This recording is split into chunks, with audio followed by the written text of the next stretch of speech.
Happy St. Patrick's Day. I'm Sean Roman, pinch hitting for Nisa Petrilli. I'm Jay Kaplan. I'm Steve Ferguson. And I'm Anthony Strait. And this is On the Sports Lines, the March Madness Special.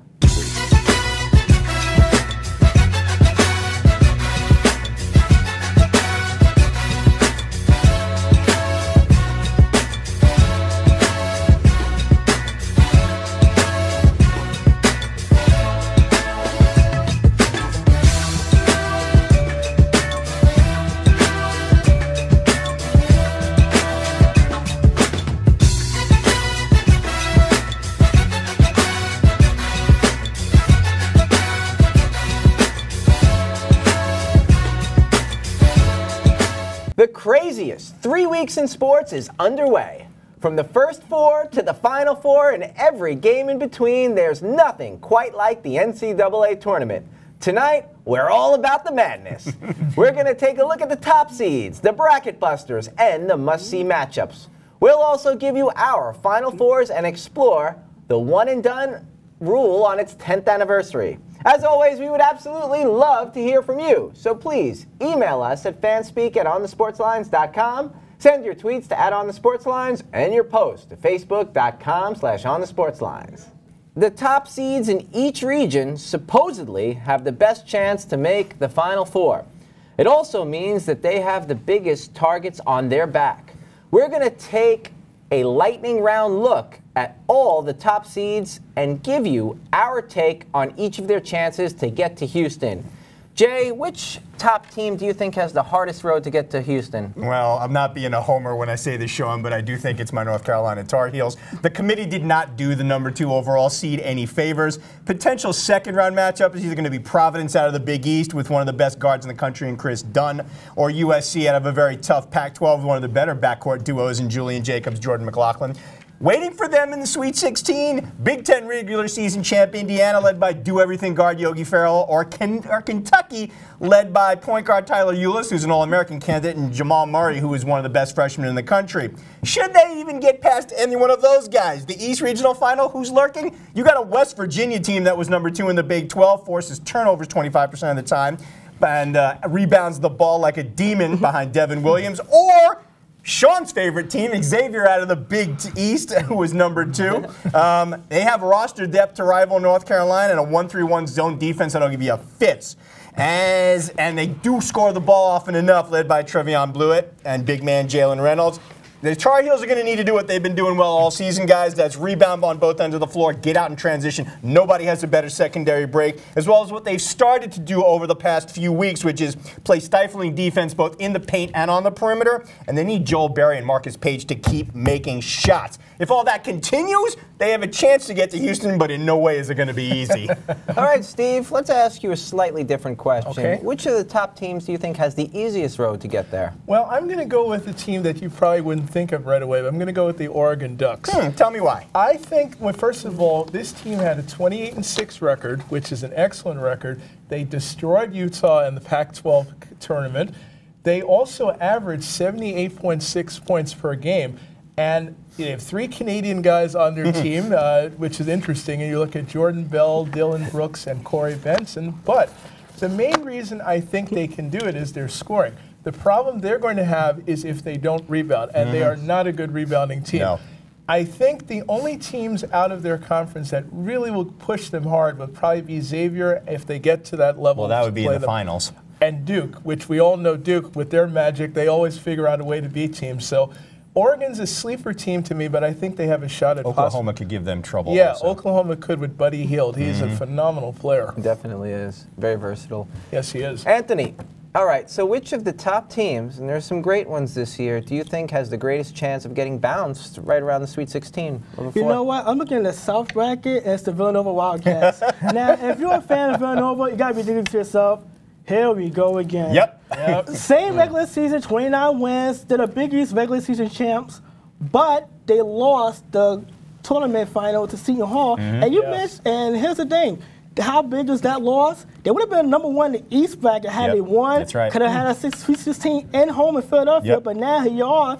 You're in the South bracket at #2 seed, And here's the thing, they're not a great shooting team. Only 33% behind the three-point arc. And you got matched up with UNC Asheville, who was a very good defensive team and pressured the ball a lot. Bad shooting night, pressure, not a good combination. Even if you get past that, you got number 7 Iowa, who was a top 5 contender just a month ago. And you have Temple, your in-state rival, and both teams are pretty good. I want to see that I know matchup. you want to see that one. I'm just looking at this like this. When you look at Villanova, all the pressure is on them to finally get out of the opening round. This is the 4th time since 2010 they've been a 1 or a 2 seed. Haven't gotten out of the opening weekend since 2009 when they got to the Sweet 16. Jay Wright even said it even 11 months ago. Their season is judged on what they do this weekend. Yep, that's right. And if they get into trouble early on, either it be against UNC Asheville or against either the Iowa and Temple winner, there's not going to be much sleep in Brooklyn for Jay Wright or the Wildcats. All right, Anthony, and you know, if I were answering your question, I would say Kansas, who has made the tournament 27 straight times, not this they year. have a history of underperforming They when do. there are over expectations. No, I don't think so. It is going to happen. It does every single year. You don't know who it will be, but at some point, a lower seed will pull 2 upsets and get to the Sweet 16, busting most of your brackets.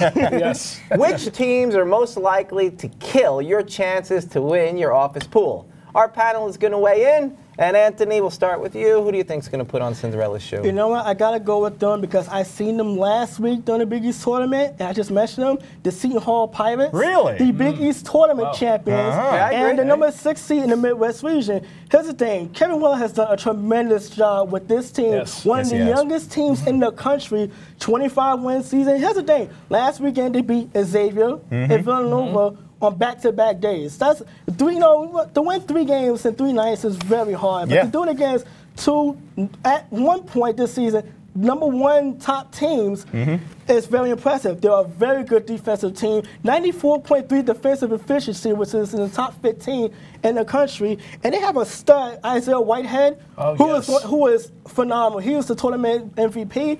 He goes on, and he gets high. He can carry a team to victory. One of the drawbacks is that they turn the ball over quite a bit. They're very sloppy with the ball, and that's kind of an indictment of a very young team. What I liked about them, they are coming into the tournament winners of 8 of the last 10, 12 of the last 16. We have seen teams out of the Big East get hot at the absolute right time and kind of ride that momentum into a national championship. UConn's done it twice in this decade alone. So it should surprise a Big East team to get hot. It surprised any of us that a Big East team to get hot and all right, Steve, let's hear from you. Well, speaking of hot or getting there would be UConn.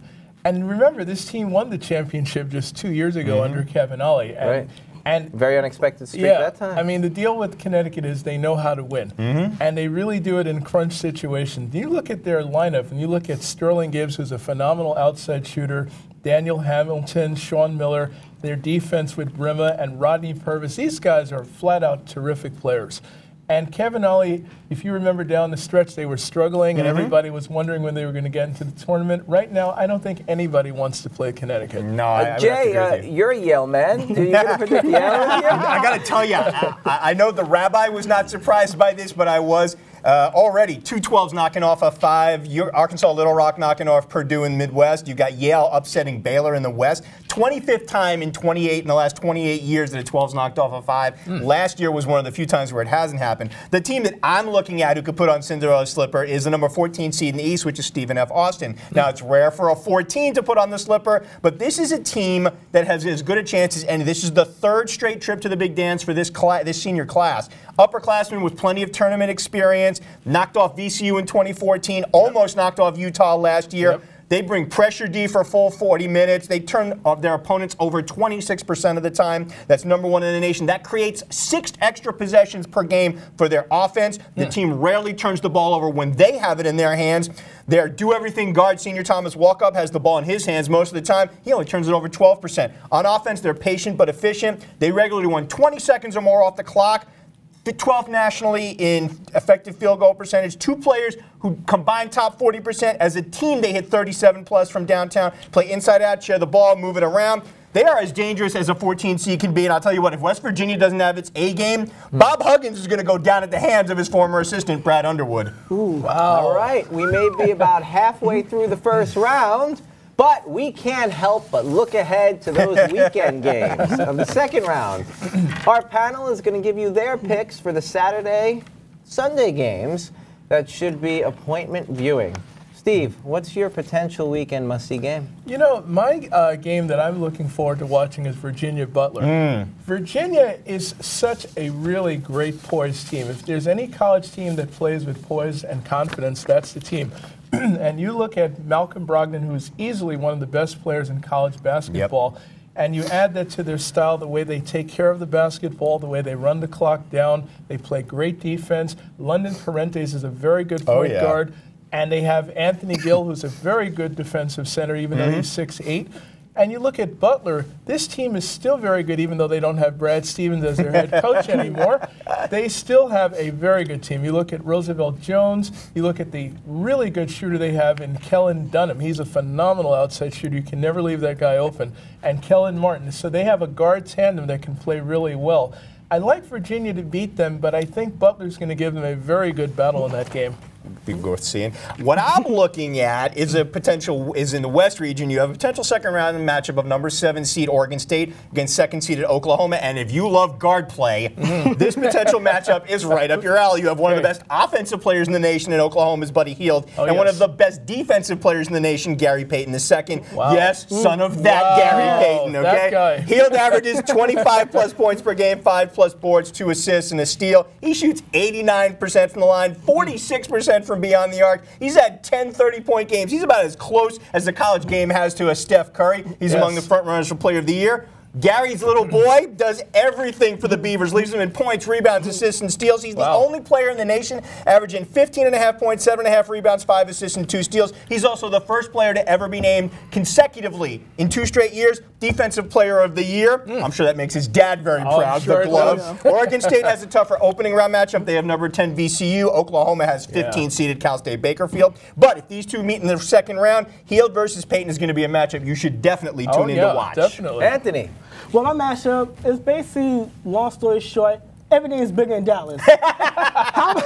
The West Region, number 3 Texas Longhorns against the number 6 Texas A&M Aggies. Now, here's the thing. It's a contrasting style. Whereas Texas is more of a defensive-minded team under Shaka Smart's first season. The Aggies, they want to run up and down. They want to make this into a trap meet. Interesting stat. You know, this would be, they met earlier this year. And A&M won that game. It would be only the second meeting since 2011. Remember, you know, A&M is now in the SEC, the longer than Big 12. So that's a main important thing. And also, Texas, the Longhorns, it would be the first Texas matchup in the NCAA tournament since 1972. A&M first time since 1969. The contrasting styles in the fact that the Longhorns struggle offensively. If Isaiah Taylor, which is the really lone playmaker, is unable to create and generate any offense. But a lot of the momentum is from three-point shooting on defense. If they could slow that down, I think they would have a really better shot at beating the Aggies, who wants to get out, who wants to use the athleticism. And I would pick half-court, slow it down offense over run and gun in the NCAA tournament any day of the week. We always see those teams go down early on. It wouldn't be surprising if Texas is able to knock off the in-state rivals. That's an in-state feud, and they're never going. Sean, you got one for us? I think you do. You know, a lot of people, the most respected coach in the media in terms of going into each of these tournaments is Tom Izzo for the last number of years. That's right. What he's been able to do with teams that are, you know, greater than the sum of their parts over the years makes him like the elite college basketball coach, maybe next to Coach K. He's won a championship at the turn of the century, and he's probably due for another one. Very good chance this year, probably in terms of personnel, only behind Kansas in overall ability and staff. They have a very intriguing second-round matchup against one of 2 teams, either Syracuse, where they'll be playing a very tricky 2-3 defense where they could easily get tripped up, or Dayton, whose coach got them 5-2 in NCAA tournaments, another team that overachieves quite a bit. So whoever Michigan's playing is the one that I'm going to be looking at. Okay, gents. The time has come, and I love predictions. I know we've all been filling out our brackets. We Except talked you. about You who's didn't going fill to out Houston. I know. This year, they weren't doing one at my office. I forgot. I didn't mail Weren't doing anything one in or at do mine either. CBS. So I'm doing my Excused. bracket here and going to give you a Final Four in a little bit. But Anthony, I'll let you start us off. All right, for me, I think it's Kansas coming out of the South region, the number one. I think they've been really the one team in a season where all the top teams seems to go up and down. They've been the one to really establish themselves as the top dog in the country. So I think they will be the team out of the South. Out of the West region, I got number 2, Oklahoma. And in the East region, I got UNC, North Carolina. I know you're happy about that. You're a bit of a homer with that pick. A little bit. But number Coming back? Yeah, It's a but tournament Midwest train. region is, I can't go against Tom Izzo in March. There are 3 days that are very much, pretty much, Locks. Yeah. Death, Texas, and Michigan State hanging around in March. So I got them coming out of the Midwest region. Kansas and Michigan State national championship game. I got Kansas coming out on top. Stephen. Well, I'm going to go with Kansas in the South. Okay. I'm going to go with Oklahoma in the West because I like Buddy Hield. I think he's going to do a lot for them. Michigan State, how can you not go with them? But I'm not going to go with North Carolina. I'm going to go with Virginia. Mix it Because up. I think Virginia may have Yeah. the formula to stop North Carolina. North Carolina They've been Maybe. working turns hard in the over a last lot. couple of years to build up a team who could Yeah. make this type of And run. this year, Virginia can actually score the ball. Yes, they can. For me, I'll go in reverse order. I'm taking Oregon out of the West. Ran the table in a very tough Pac-12. Offensive options go 7 deep, starting with Dylan Brooks. Yes. You made a very good case for them having the easiest road to Houston, even with potential matchups against Duke or Oklahoma. I agree with you, Anthony. How do you bet against Tom Izzo? I think they're going to come out of that region. They should have been a number 1 seed. They were that good. And Tom Izzo loves having something to put a chip on his team's shoulder. And he can go, does. guys, they didn't think we deserved a number 1. He also has the likely player of the year in Denzel Valentine, so that He's doesn't a hurt either. phenomenal player. I agree with you, Anthony. I like Kansas. They don't have as tough a road as the Tar Heels. To me, I know what you guys are saying about their propensity for falling on their faces, but I think this team is just too good. They have really good core of upperclassmen in Ellis, Mason 3, and Wayne Selden. And in the East, I'm going to go out on a limb because, as I said earlier, this is the toughest region in the country. I think North Carolina can survive the gauntlet. They need their improved defense to continue, and Page and Berry need to make shots, but I think it's possible. It I is. agree with you. If they face Virginia in that regional final, Yep. it's going to be a dogfight. That's going to be a tough game. Sean, who you got? I think the overall number 1 seed, Kansas, with just an exceptionalist team, like the least amount of losses for any of the big teams, I think that's going to be my big pick to make the Final Four and win it all. I'll go with it right there. I think also with the athleticism of Buddy Hield in Oklahoma and that they had the number 1 spot for the first half of the season, they're also in a position to make a Final Four run right now. In the East, I'm going different than each of you guys. I'm going with Xavier, as you said. Watching them in the Big East, I've been very impressed with their defense. I really think that they're primed to show their best effort in, I don't even know how long when Xavier was doing that. And also, I'm going with Seton Hall. Watching them, very exciting You're on team. my bandwagon. All right. That's something. Yeah. Interesting. They have some very talented players. Some maybe primed to go into the NBA next Yep. year. Watching them was really exciting, getting a chance to watch them in the Big East tournament and how they came out on top. No I mean, fear, by the it way. reminds you of They've got a that shot. team that made the finals, 20, 25 years ago? Oh, yes. Yeah. Yeah. Who you got going? Who's playing in your championship game, and who you got winning? Well, I got Kansas against Xavier and Kansas winning. All right, I got North Carolina, Kansas, and I'm going to give a slight edge to my Tar Heels on that one. Just slight. Okay. All right. Steve, championship game, and who you got? Wow. I got Michigan State, definitely. Okay. And I'm leaning to going with either Virginia or Kansas. I'm not sure You got to go which one. Kansas because Virginia can't play them in the You know, finals. if I'll go with Michigan Kansas State then. makes the Final Four, they will have been in the Final Four in football and both basketball. Pretty That's much. impressive. You know what? That is very Impressive impressive. athletic program. Yes, You know what? absolutely. For a state school. Yeah. You know? And you know what? I bet my time on that one. That's a great cracking tie, man. That's an awesome tie.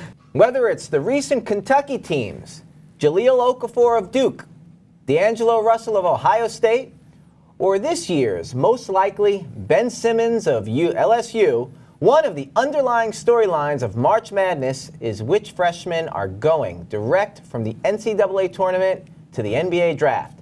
After 10 years, it's time to take a look at the effect of the one and done rule on the game. Has one and done, how's it been for college basketball?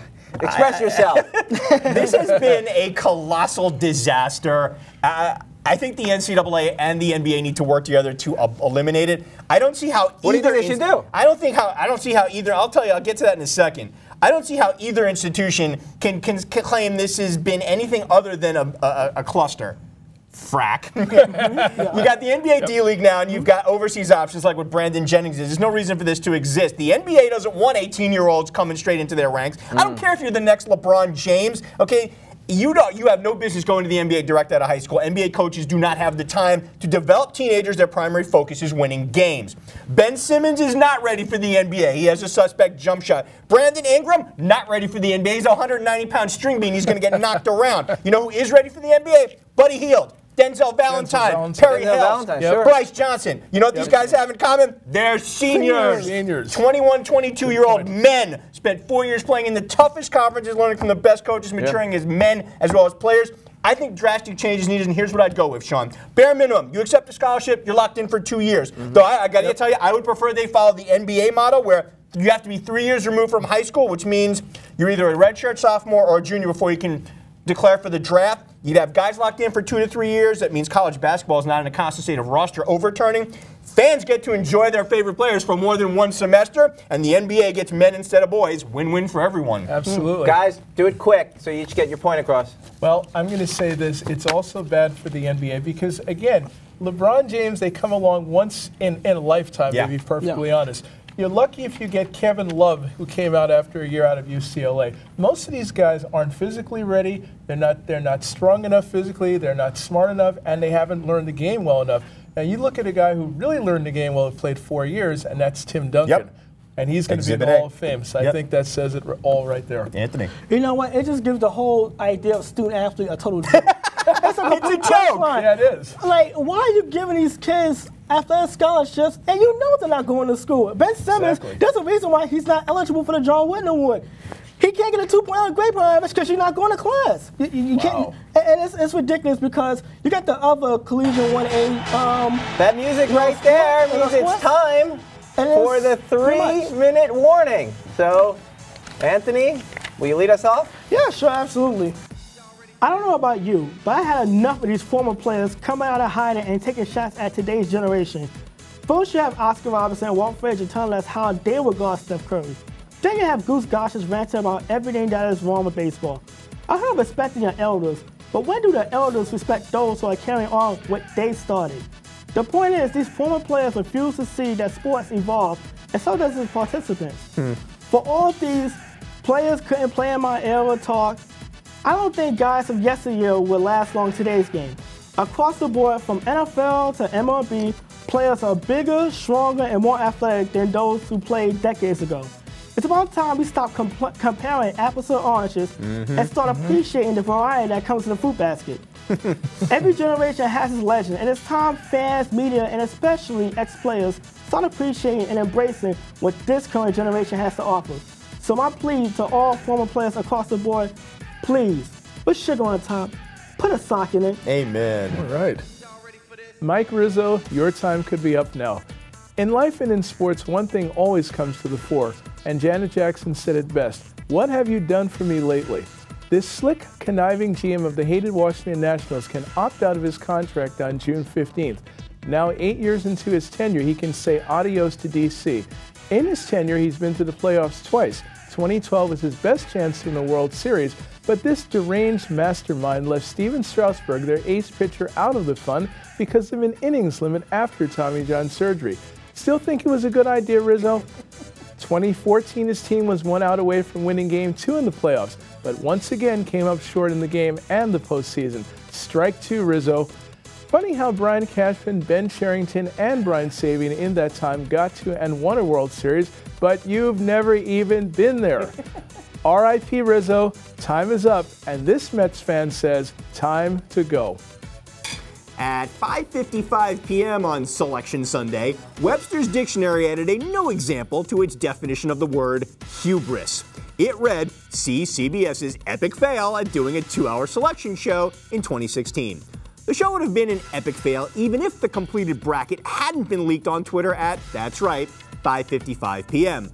2 hours is 1 hour too long for any show announcing the field of 68. Yes, most of the teams in the field knew they were getting in either as one of the 32 automatic qualifiers or as one of the 36 at-large bids, and they were just waiting to see what seed they'd be and the region they'd be in. But for those on the bubble, it was white-knuckle nail-biting time. And to make those kids wait by dragging it out over 2 hours was pure hubris by CBS. This is the NCAA Tournament Selection Show, not the Super Bowl. Not only does it not need to be more than an hour, no one wants it to be more than an hour.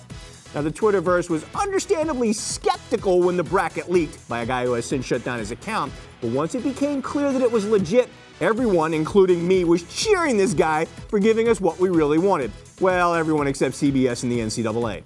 To borrow from a movie I'm fond of, CBS, you have been weighed, you have been measured, and your attempt to make the selection show more than it should be has absolutely been found wanting. Go back to the old world of a 1 hour show, and may the basketball gods save you if it is right that they should do so.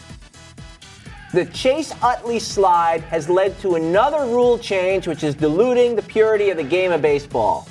The play to take out the second baseman and break up the double play has been ingrained in baseball for over 100 years. It's actually what made Ty Cobb the guy who got the most votes in the first Hall of Fame class.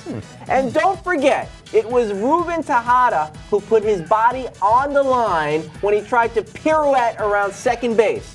Simply, if you see a big, strong man barreling towards you at second base, common sense says your body, a player's only commodity, is much more important than that second out. You know, one reason I like that concept, in most cases, the team that hires you will simply cut you, like the Mets just did with Tejada, the moment they think that you lose your utility. And Utley's slide, ultimately, it was not even judged worthy of a suspension by Joe Torre. And now we have a rule that says you have to make a true attempt at the bag, or you have to go straight in and be able to stay on the bag when you slide. Great. More delays of umpires trying to analyze this room. And as an added bonus, we get the dissolution of the custom of the umpire's ability to apply the neighborhood doctrine, which ruins that grand majestic ballet they have at second base. It just makes me ill. For Jay Kaplan, Steve Ferguson, and Anthony Strait, I am Sean Roman, and thank you so much for spending part of your evening with us. We sure hope to see you again on March 31st for the Final Four/Opening Day edition of On the Sports Lines. And remember, if you'd like to see this show again or catch up on any of those you may have missed, please check us out at youtube.com/onthesportslines. And where should they check out our blog? OnTheSportsLines.blogspot.com. Good night, everybody. Enjoy the madness. Happy St. Patrick's Day. Yep.